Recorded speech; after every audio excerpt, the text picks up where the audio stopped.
이스라엘 왕들을 중심으로 남유다와 북이스라엘의 역사를 기록하고 있는 이 열왕기는 오늘 25장을 끝으로 막을 내립니다. 끝이 좋아야 좋은데 열왕기의 끝은 멸망으로 끝을 맺고 있습니다.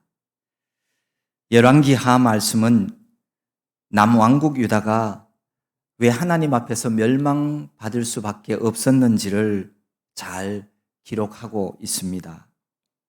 북왕국 이스라엘이 멸망한 후에도 남왕국 유다는 약 135년 가까이 존속해 왔지만 그러나 결국은 멸망당하고 말았습니다.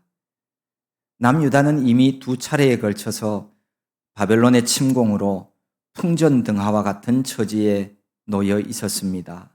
그런 가운데서 시드기야 왕이 반바벨론 정책을 시행함으로 말미암아서 그 바벨론의 진노로 인해 다시 3차 침공을 받게 되었고 멸망한 것입니다.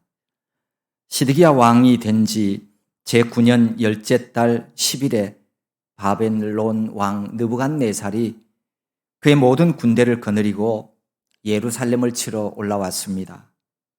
성 주위에 진을 치고서 토성을 쌓아서 그 예루살렘 성을 포위하였습니다. 고대의 전쟁은 주로 이런 모습으로 전쟁을 하게 되어졌습니다. 군대가 와서 그 한 성읍을 다 에워쌉니다. 그리고는 그 성벽 바깥쪽으로 토성을 쌓게 되어지죠. 그 성 안을 내려다 볼 수도 있고 또 명령을 내리면 그 성 안으로 진격할 수 있도록 그 성벽보다도 더 높게 흙으로 성을 쌓아 올린 것입니다. 시드기야 11년 넷째 달 9일에 성중에 기근이 심하였고 백성들 양식이 떨어졌습니다. 바벨론 군대가 예루살렘을 약 1년 6개월 정도 에워싸고 있었기 때문에 그 성 안의 양식이 다 떨어진 것 같습니다. 4절에 보면 그 예루살렘 성이 파괴되었고 모든 군대가 밤중에 왕과 함께 아라바 길로 도망갔다고 기록하고 있습니다. 역사의 기록에 의하면 이 예루살렘 북쪽 지역 이 성벽은 성벽 바깥쪽이 원래는 이렇게 기울어져야만 침략당하기가 어려운데 그 북쪽에 있는 지역은 성벽이나 성벽 안에 있는 땅과 바깥에 있는 땅이 기울어지지 않고 똑같이 평지였다고 그럽니다. 그러니까 이 바벨론 군대가 북쪽 지역으로 와서 그 성벽 바깥쪽에 서서 그 예루살렘 성에 어수선한 그런 틈을 타서 그 성벽을 뚫어버린 거죠. 이렇게 되어지자 왕과 군사들이 도망을 가게 되어진 겁니다. 이 아라바 길은 예루살렘에서 여리고로 내려가는 길인데 요단 계곡이라고도 불리기도 하는 큰 계곡길이라고 합니다. 이 길을 따라 북쪽으로 가면 암몬과 모압 땅으로 들어가게 되어 있습니다. 시드기야 왕이 이 길로 도망하는 이유는 바벨론 군사들로부터 벗어나서 모압과 암몬으로 도피하려고 하는 생각 때문이었습니다. 사실 지금 이 시드기야 왕이 취하고 있는 반바벨론 정책은 자기 혼자 하는 것이 아니라 이웃 나라인 모압과 암몬과 함께 손을 잡고 연대해서 반바벨론 정책을 펼치고 있었습니다. 그래서 자신들이 위급하지만 시드기야 왕이 자기가 지금 위험하지만 모압과 암몬으로 도망가면 거기가 안전할 것이라고 생각했던 것 같습니다. 하지만 안타깝게도 이 시드기야 왕은 뒤쫓아온 갈대아 군대 곧 바벨론 군대에게 잡히고 말았습니다. 이 여리고 평지는 바벨론 군사들 눈에 잘 보이고 발각될 수밖에 없는 그런 탁 트인 그런 지역이었지만 모압과 암몬으로 가기 위해서는 어쩔 수 없이 이곳을 통과해야만 했기 때문에 이 시드기야 왕과 군사들은 위험을 무릅쓰고라도 이 평지를 지나가게 되었던 겁니다.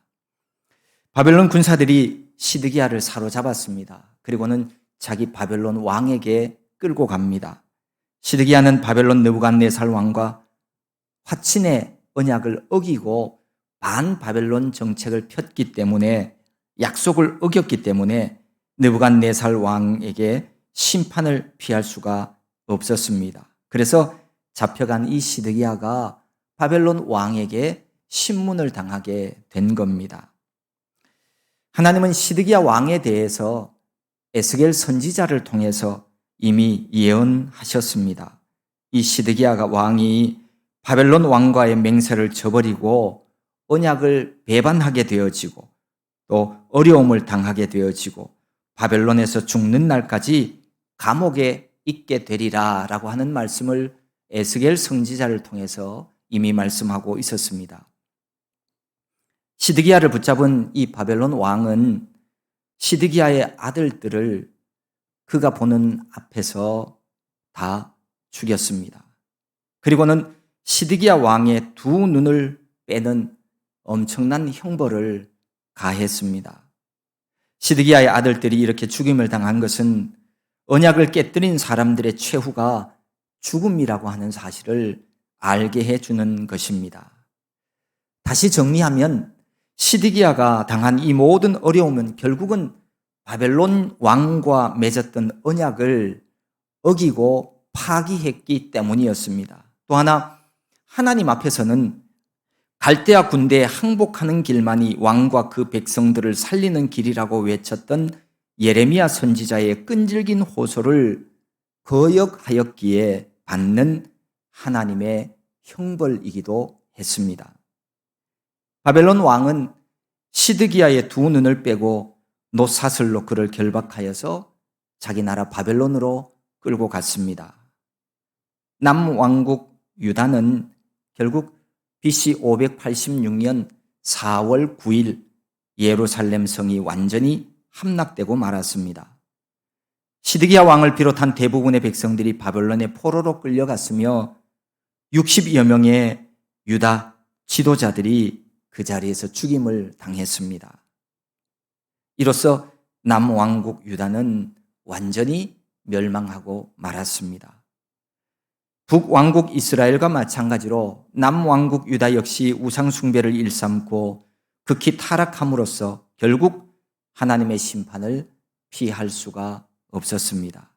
더구나 이와 같은 남유다의 몰락과 더불어서 안타깝게도 하나님께서 임재하신다고 믿었던 예루살렘 성전, 그 성전마저도 철저히 약탈당하고 말았습니다. 이미 1차, 2차 침공 때 약탈당했던 금과 은 기구들에 이어서 아직 남아있던 놋그릇과 놋기둥까지 모조리 약탈당함으로써 그야말로 예루살렘 성전은 더 이상 성전이 아니라 폐허로 변하고 말았습니다. 결국 이 같은 성전 약탈은 신정국가였던 남왕국 유다의 완전한 멸망을 의미하고 있었습니다. 이것은 하나님께서 지켜주시지 아니하면 아무리 견고한 성벽도 안전하지 못하며 성전마저도 하나님이 떠나가시면 아무 소용이 없다는 것을 우리들에게 알게 해줍니다. 하나님이 영광이 떠난 성전, 그것은 우리에게 아무 의미가 없습니다. 하나님이 떠나가시면 하나님과 인간의 만남과 연합이라고 하는 것은 인간이 아무리 애쓰고 힘써도 그것은 불가능하게 되어집니다. 성전은 하나님이 그곳에 함께 하실 때에만 성전이 되어지는 겁니다. 오직 우리 안전보장은 하나님이십니다. 하나님이 우리의 방패요 산성이요 우리의 피할 바위가 되십니다. 우리는 오직 하나님이 베푸시는 은혜 안에서만 이 땅에서 삶을 영위할 수 있습니다. 성경 열왕기 역사는 일반적인 역사처럼 정치나 경제나 군사 등 이런 관점에서 기록된 역사가 결코 아닙니다. 하나님과 언약을 맺은 이스라엘을 통한 구속의 역사 관점에서 이 성경은 기록하고 있습니다.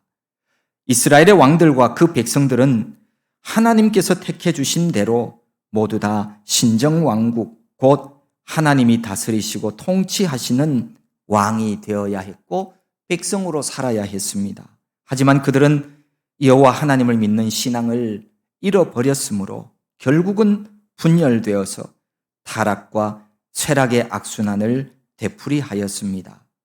이렇게 하나님을 떠나서 우상을 숭배하고 죄악을 일삼던 북왕국 이스라엘은 BC 721년 아수르에 의해 결국 멸망당했습니다. 그리고 남왕국 유다 역시 BC 586년 바벨론 제국에 의해 멸망당하고 말았습니다. 이 사실들이 우리에게 주는 분명한 교훈이 있습니다. 하나님 백성들이 하나님을 떠날 때에는 결코 살아남지 못하고 멸망할 수밖에 없다라고 하는 이 사실을 확실하게 우리에게 알려주고 있습니다. 물고기가 물을 떠나서는 살 수 없고 새가 날개를 잃어버려서는 창공을 날아오를 수 없듯이 하나님과 멀어진 성도는 하나님이 베풀어 주신 은혜 안에서 거할 수 없다는 사실입니다. 내가 하나님을 떠난 백성은 아닌지, 내가 하나님의 인도하심을 받고 있는지를 우리가 늘 점검하며 확증해야 하는 이유가 바로 여기에 있습니다.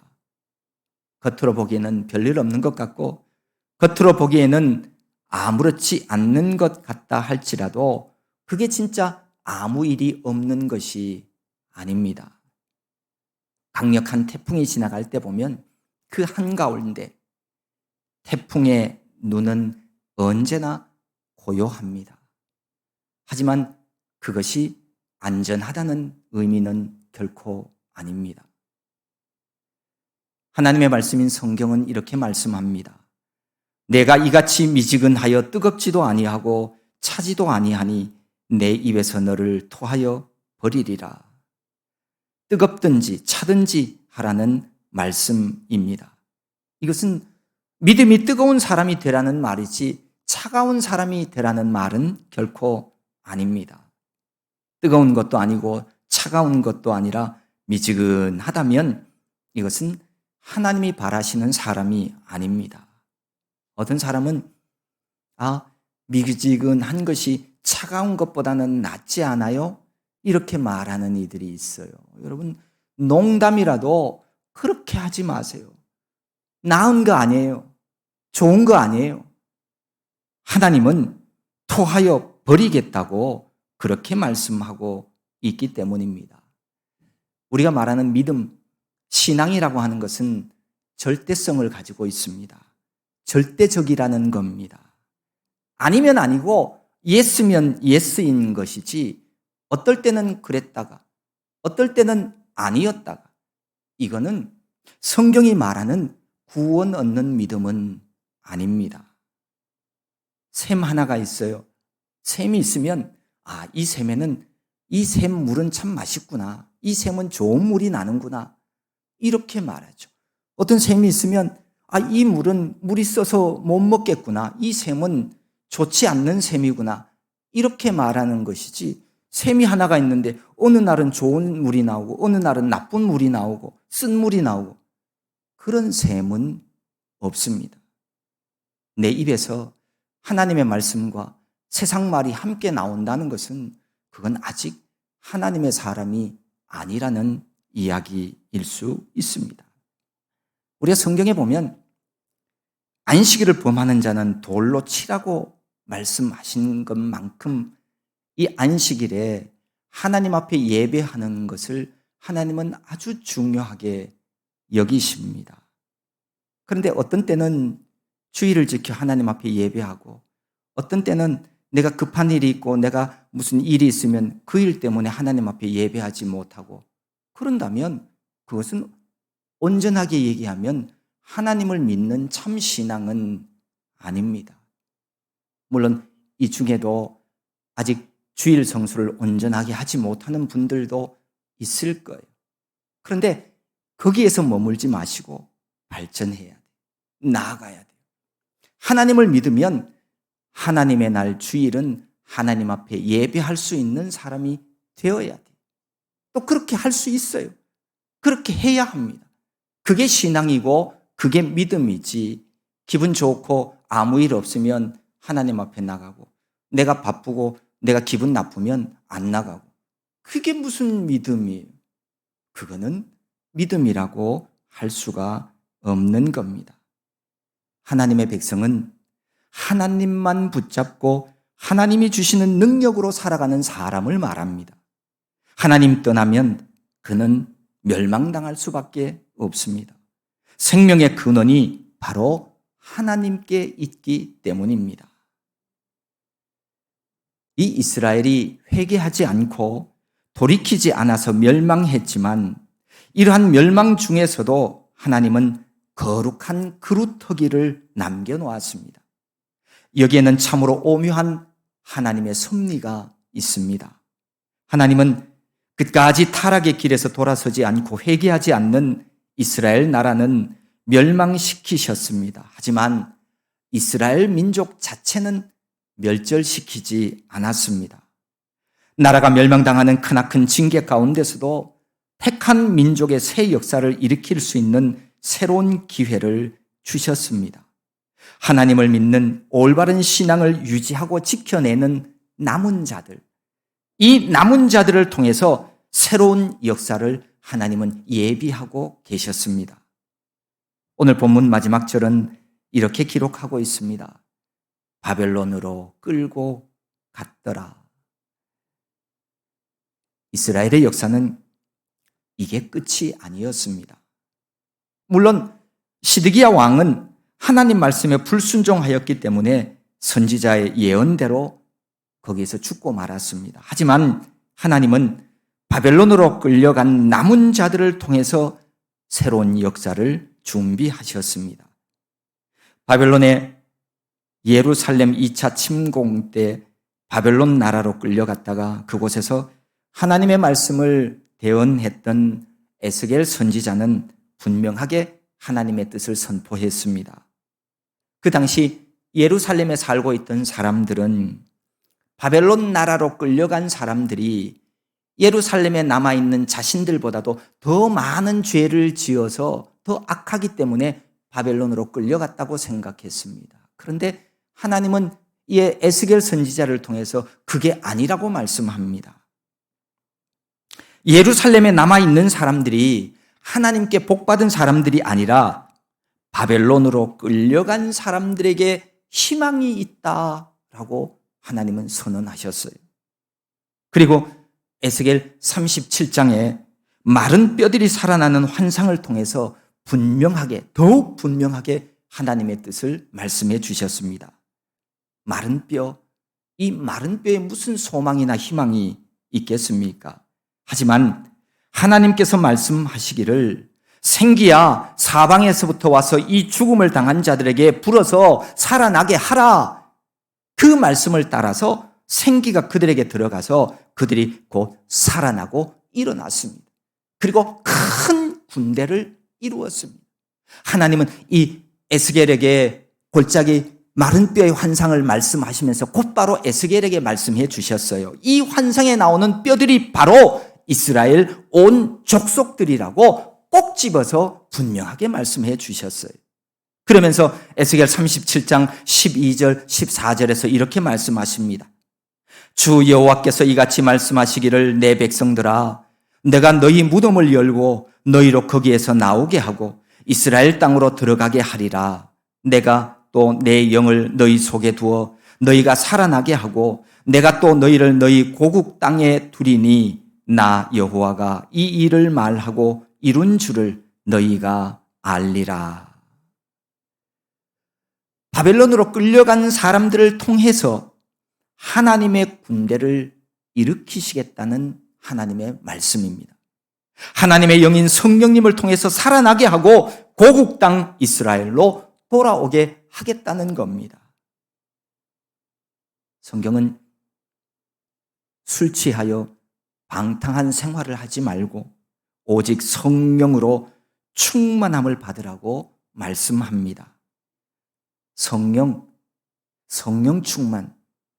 이 성령을 잃어버린 사람이 있다면 성령 충만을 위해서 정말 간구하고 부르짖으십시오. 성경은 구하는 자에게 성령으로 충만하게 하신다고 약속해 주셨습니다. 성령이 아직 무언지를 모르고 성령의 경험을 모른다면 오늘부터라도 당장 성령님을 내 마음으로 초청하시고 성령의 사람으로 살아가십시오. 성령을 모르는 사람은 아직 하나님을 모르는 사람입니다. 옛날이나 지금이나 하나님은 성령의 역사를 통해서 죽은 영혼들을 일으키시고 살리시고 하나님의 뜻을 이루어 가십니다. 마른 뼈들조차도 성령으로 인해서 살아나게 한다고 말씀하십니다. 하나님의 신실한 백성들이 되어서 하나님의 나라를 위해 쓰임받는 모든 사람들의 하나의 공통점이 바로 여기에 있습니다. 성령의 충만. 성령으로 아니하고는 예수를 주라 시인할 수 없고 믿을 수 없습니다. 나는 믿고 싶어도 믿어지지가 않아요. 성령이 임하지 아니하시면. 성령 아니고는 우리 신앙생활에 정말 하나님이 바라시는 아름다운 열매 맺는 일도 불가능합니다. 성령의 능력 아니고서는 영적 전쟁에서 우리가 날마다 승리하며 살아갈 수도 없습니다. 내 힘과 능력으로 주님의 몸된 교회의 일을 할 수 있다고요? 내 힘과 능력으로 내가 신앙생활 잘 할 수 있다고요? 이것만큼 큰 착각은 없습니다.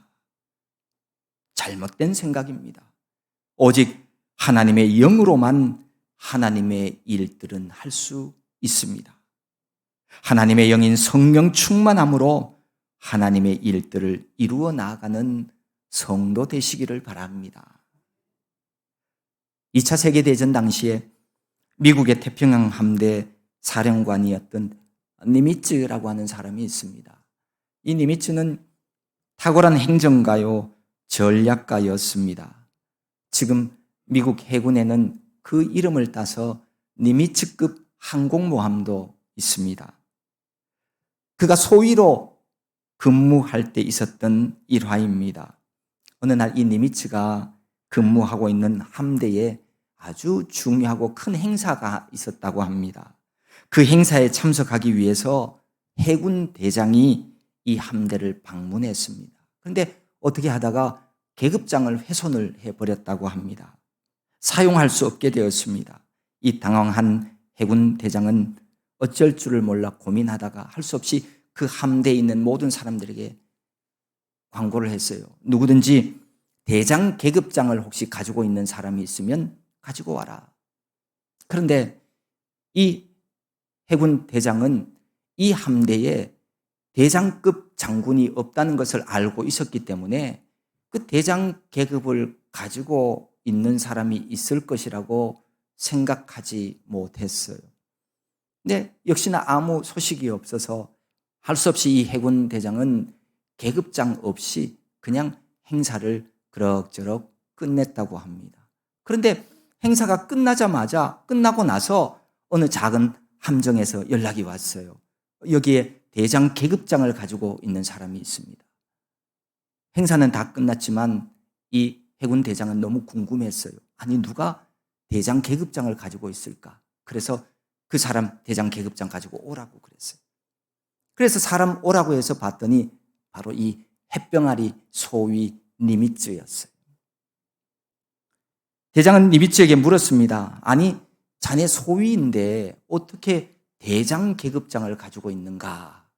그랬더니 이 니미츠가 멋쩍은 표정을 지으며 쭈삣쭈삣 하다가 그제야 말을 하더랍니다. 예, 제가 소위로 임관할 때 애인에게서 선물로 받았습니다. 이 니비츠의 태도가 마음에 든 대장은 그를 격려해 주었다고 그럽니다. 정말 자네나 자네 애인 대단하구먼. 그래, 자네 열심히 노력해서 꼭 대장이 되게. 그 뒤에 정말 니미츠는 헌신적인 노력 끝에 많은 공을 세웠고 마침내 대장으로 승진했습니다. 그가 가진 꿈이 이루어진 겁니다.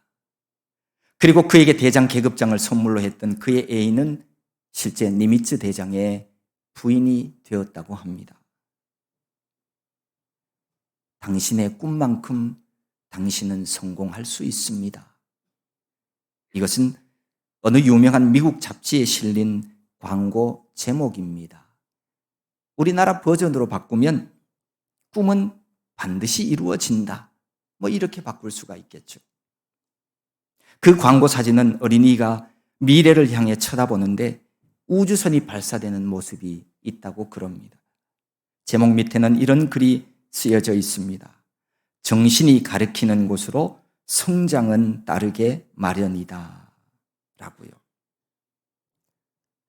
라이트 형제가 하늘을 나는 꿈을 꾸었기에 그들은 비행기를 만들어낼 수 있었습니다. 우리 주위에 점점 늘어나는 인간을 돕는 로봇들, 그리고 AI 인공지능이나 어마어마한 능력을 가진 슈퍼컴퓨터들, 어느 날 갑자기 하늘에서 뚝 떨어진 것 아닙니다. 꿈이 만들어냈습니다. 꿈과 소망은 놀랄 만한 힘이 있습니다. 우리가 가진 건강하고 좋은 꿈과 소망, 믿음은 우리의 인생을 더 풍요롭게 만들어줄 수 있습니다. 손에 쥔 돈은 없어질 수 있지만 우리 마음에 심어놓은 꿈은 절대로 우리를 배반하지 않습니다. 인간의 의지로 된 꿈이 우리 인생을 성장하게 할진대 하물며 우리를 만드신 하나님, 그 하나님 안에서의 꿈과 소망은 더더욱 확실하게 이루어집니다. 하나님의 약속은 변함이 없습니다. 하나님은 능치 못하실 일이 없기 때문입니다. 인생의 참된 의미를 찾으십니까? 인생의 참된 의미를 찾고 하늘을 우러러 한 점 부끄러움 없는 삶을 살아가기를 원하는 인생이라면 온 세상의 주인 되신 하나님, 그 하나님 안에서 꿈꾸고 소망하는 삶을 살아보십시오. 하나님이 반드시 이루어 주십니다. 남왕국 유다가 멸망하게 된 것은 하나님의 백성이 악한 길을 걸으며 하나님을 거역한 것에 대한 하나님의 심판이었습니다. 성읍이 함락되고 왕과 백성들이 바벨론으로 끌려갔지만 그것이 끝이 아니었습니다. 여러분 혹시 포로로 끌려가는 그런 일이 있더라도 좌절하거나 낭망하지 마십시오. 하나님은 당신을 붙잡는 그의 백성들의 손을 결코 뿌리치지 아니하십니다. 하나님을 잡는 그 손, 그들을 통해서 하나님은 언제나 새로운 세상을 만들어가고 계십니다. 하나님은 이사야 선지자를 통해서 이사야 26장에서 이렇게 말씀하십니다. 주께서 심지가 견고한 자를 평강하고 평강하도록 지키시리니 이는 그가 주를 신뢰함이니이다. 주님을 신뢰하며 하나님만을 굳게 붙잡고 의지하는 견고한 마음을 가진 자에게 참된 평강을 베풀어 주십니다. 이 평강은 세상이 줄 수 없는 평화요. 이 평강은 누구도 빼앗아갈 수 없는 평안입니다. 오늘 말씀을 통해서 주시는 열왕기서의 최종 주제를 마음에 새겨서 우리 한 사람 한 사람도 이 세상에 남은 자들이 되어서 하나님의 뜻을 끝까지 이루어 나아가야 하겠습니다. 때때로 살다 보면 우리의 삶의 자리가 나를 배반하고 실망하게 만들 수도 있습니다. 살다 보면 이 세상이 소망 없는 이기적인 생각을 내 마음 안에 주입시키기도 합니다. 하지만 보배로운 믿음을 가진 사람들은 실망과 좌절 너머에 있는 거룩한 하늘 소망을 붙잡고 이 땅의 삶을 살아갑니다. 예수 안에 생명이 있고 하나님이 우리의 유일한 희망이라고 하는 확신이 있기 때문입니다. 오늘 여기 우리 모두도 그루터기 신앙을 가진 남은 자들이 되어서 하나님의 선하신 뜻을 이루어가는 최후의 승리자들이 다 될 수 있기를 소망합니다.